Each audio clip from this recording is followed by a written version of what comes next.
우리가 잠언을 통해서 하늘의 지혜와 또 보화를 얻게 됩니다.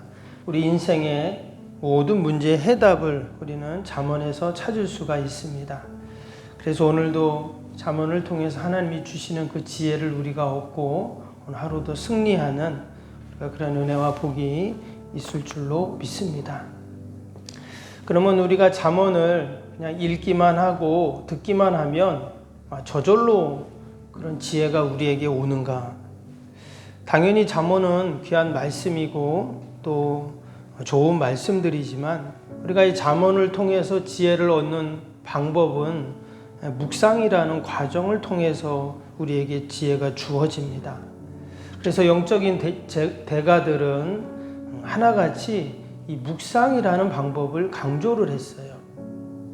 그 토마스 맨튼이라는 영국의 청교도 목사님이 있습니다. 옛날 분인데 그분이 묵상에 대해서 이런 귀한 해안과 통찰을 말했습니다. 제가 한번 읽어드리면, 묵상은 말씀과 기도 사이에 있는 의무라고 할 수 있다. 묵상은 말씀과 기도 양쪽 모두와 관련이 있다. 말씀은 묵상에 불을 지펴주고 묵상은 기도에 불을 지펴준다. 말씀을 들을 때 오류에 빠지지 않고 묵상을 해야 메마르지 않는다. 참 귀한 말이죠.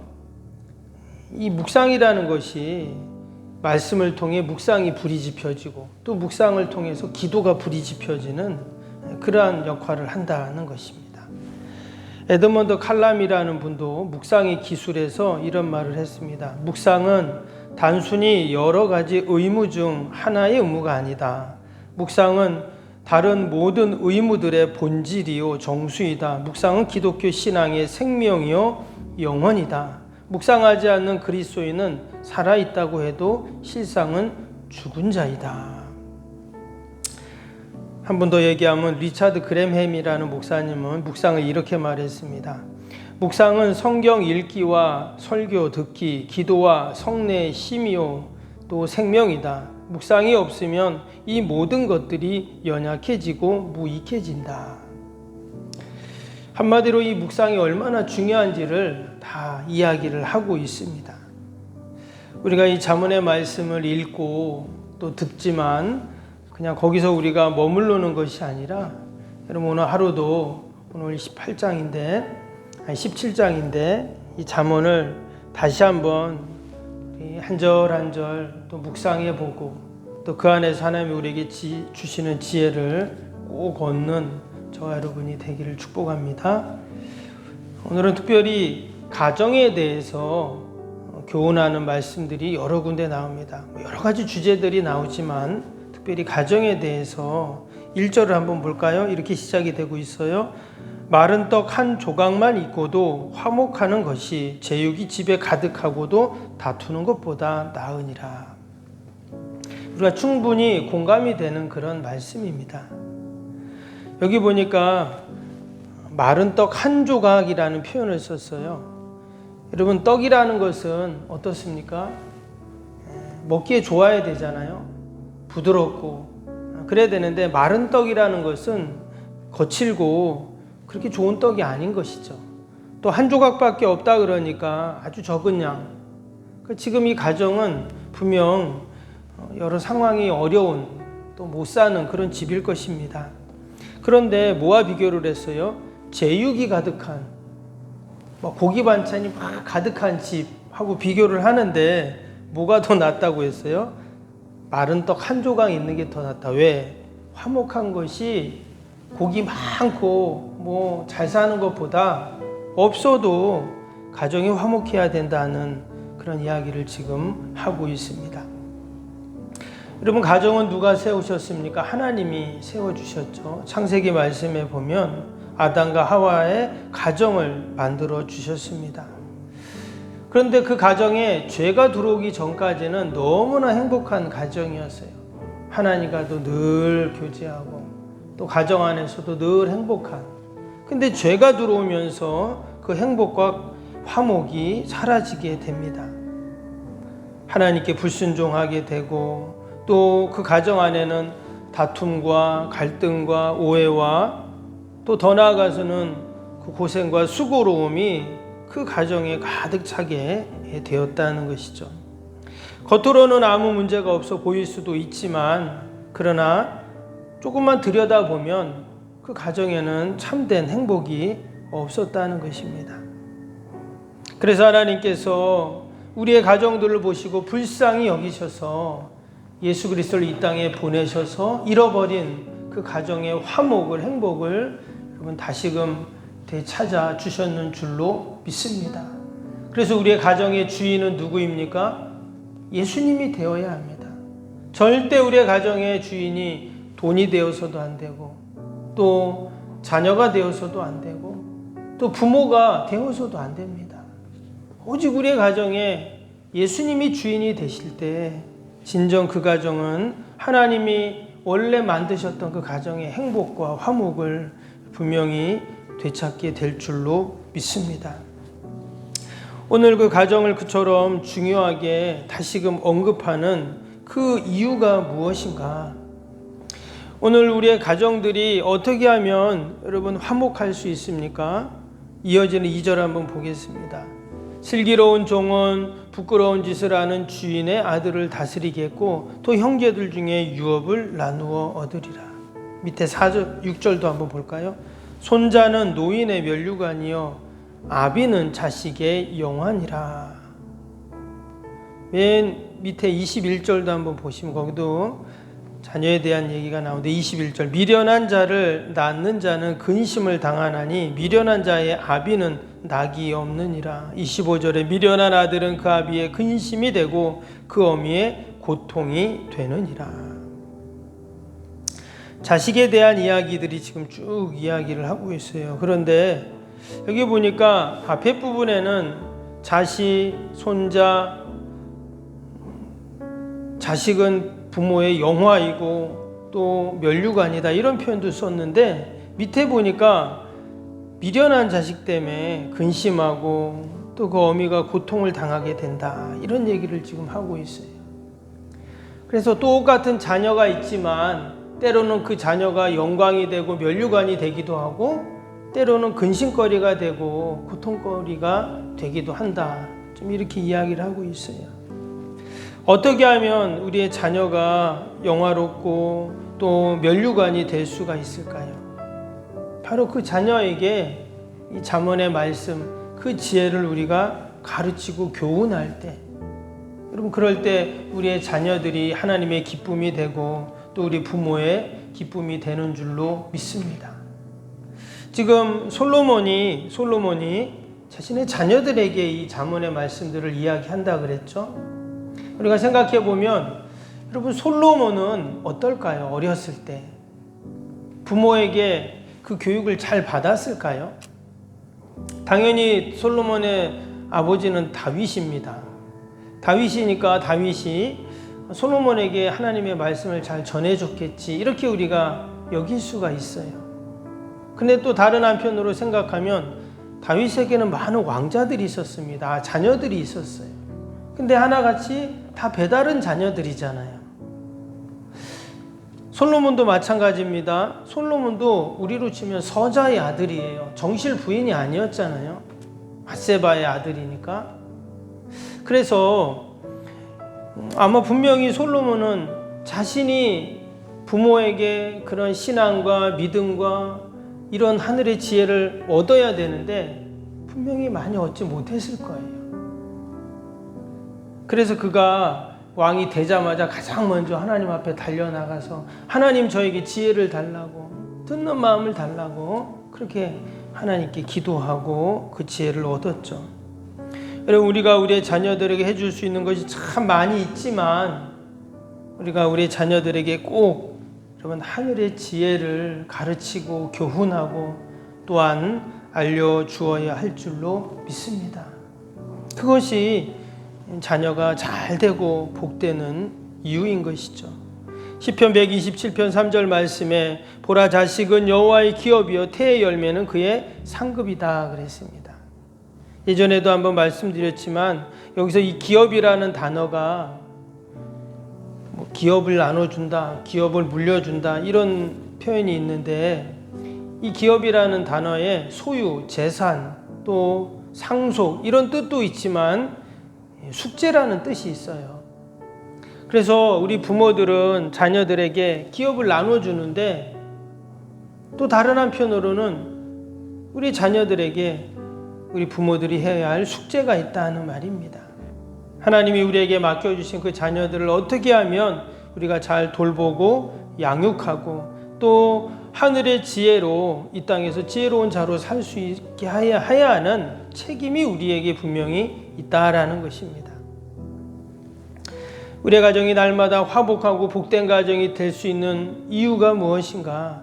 그것은 바로 하늘의 지혜로 우리의 가정들을 돌볼 때 여러분 거기에 진정한 행복이 있는 줄로 믿습니다. 내 생각으로 또 내 경험으로 또 내 마음으로가 아니라 늘 우리가 하늘의 지혜를 구해서 우리가 그 지혜로 우리의 자녀들을 돌볼 수 있기를 축복합니다. 또 9절도 보겠습니다. 9절에 보니까 허물을 덮어주는 자는 사랑을 구하는 자여 그것을 거듭 말하는 자는 지난 것을 이간하는 자니라 그랬어요. 같은 맥락에서 13절에도 보니까 누구든지 악으로 손을 갚으면 악이 그 집을 떠나지 아니하리라 그랬죠. 즉 사랑을 이야기하고 있어요. 허물이 있으면 그 허물을 어떻게 해요? 덮어줘야 된다. 또 악을 손으로 갚으려고 하지 마라. 결국 화목한 가정은 어떻게 화목한 가정이 되는가? 누군가의 희생, 누군가의 사랑을 통해서 결국 화목한 가정을 이룰 수가 있다라는 것입니다. 그리고 우리의 가정이 화목하려면 어떻게 해야 돼요? 결국 하늘의 지혜를 얻은 자가 내가 희생하고 사랑으로 섬겨줄 때 바로 화목한 가정이 되는 것이죠. 여러분 김장 담그셨나요? 아마 김장 담글 때 이렇게 보면 소금을 뿌리잖아요. 그렇죠? 배추에다가 소금을 뿌려서 숨을 죽이고 또 맛을 내는데 여러분 소금 물을 붓는 사람은 없더라고요. 보면은 그 간수 뺀 그 소금을 갖다 이렇게 뿌려 놓으면 소금이 이렇게 녹아 내리잖아요. 녹아서 딱 스며듭니다. 만약에 소금을 뿌렸는데 소금이 녹지 않고 알갱이 그대로 있다면 어떨까요? 그러면 말 그대로 하나도 맛이 나지 않겠죠.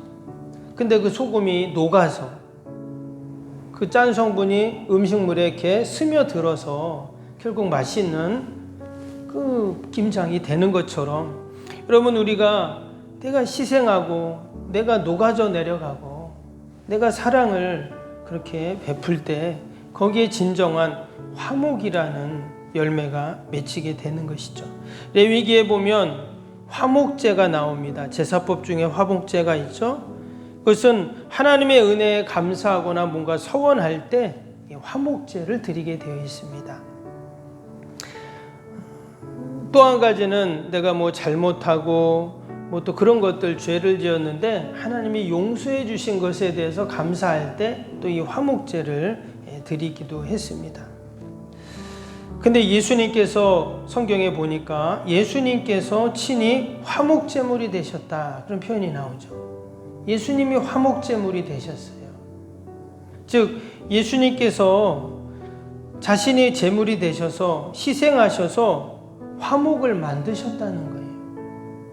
그래서 우리가 예수님의 그 화목제물 되신 것을 생각할 때 내가 우리의 가정의 화목제물이 되는 거죠.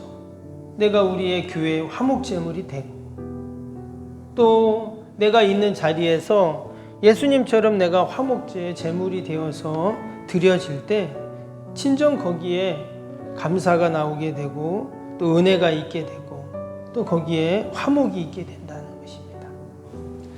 우리가 오늘도 이 잠언을 통해서 하나님이 우리에게 주시는 그 지혜를 얻고 오늘도 우리의 가정을 화목하게 만드는 저와 여러분이 되시기를 주님의 이름으로 축복합니다.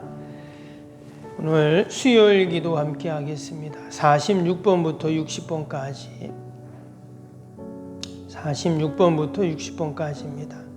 신실한 그리스도의 제자를 끊임없이 재생산하는 생명의 공동체가 되게 하옵소서. 아멘.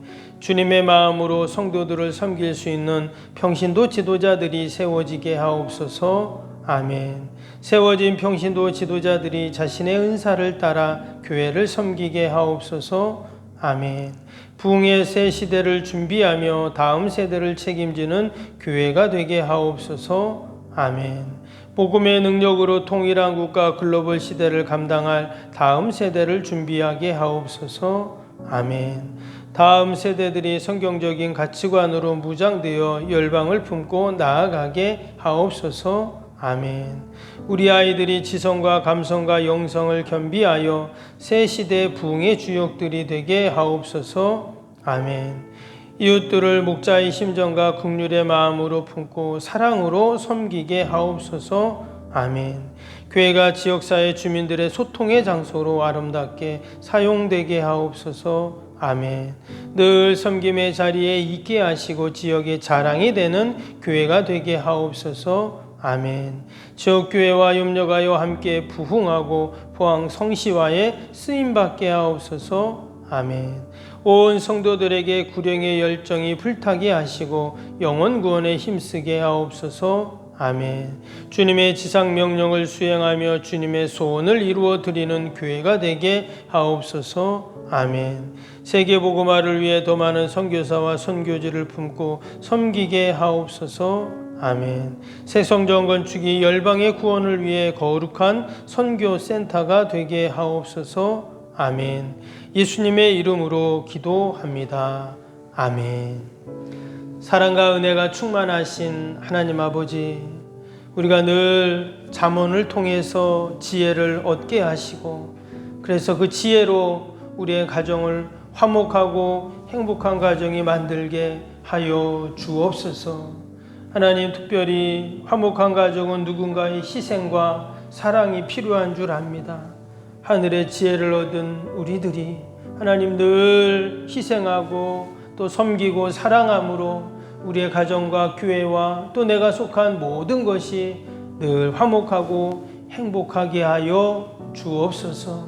하나님, 또 날씨가 이처럼 쌀쌀해집니다. 우리 어르신들 늘 건강 지켜주시고 우리 연약한 성도들 강건케 하여 주옵소서. 주님의 교회가 든든히 서가게 하여 주시고, 아버지, 우리에게 맡겨진 귀한 사명 우리가 잘 감당하게 하여 주옵소서. 새벽마다 올려드리는 새성전 건축의 기도가 하나도 땅에 떨어지지 아니하고 다 하늘에 상달되고 아름답게 열매 맺게 하여 주옵소서. 하나님이 어려운 시대에 한국교회를 긍휼히 불쌍히 여겨주시고 더 하나님 앞에 귀한 사명 잘 감당해 나갈 수 있도록 축복하여 주옵소서. 귀한 새벽에도 우리 사랑하는 자녀들 또 우리의 가정 일터 하나님 다 올려드립니다. 하나님 돌봐주시고 선하게 인도하여 주옵소서. 특별히 우리가 대강절을 보내고 있습니다. 성탄의 주님을 기다리고 재림의 주님을 소망하며 또한 아버지, 우리의 모든 소원과 바램들 하나님이 대강절 기간 동안 아버지 다 응답받고 해결받는 은혜들이 있게 하여 주옵소서. 감사하며 예수님의 이름으로 기도하옵나이다. 아멘. 하늘에 계신 우리 아버지, 아버지의 이름을 거룩하게 하시며 아버지의 나라가 오게 하시며 아버지의 뜻이 하늘에서와 같이 땅에서도 이루어지게 하소서. 오늘 우리에게 일용할 양식을 주시고 우리가 우리에게 잘못한 사람을 용서하여 준 것 같이 우리 죄를 용서하여 주시고 우리를 시험에 빠지지 않게 하시고 악에서 구하소서. 나라와 권능과 영광이 영원히 아버지의 것입니다. 아멘.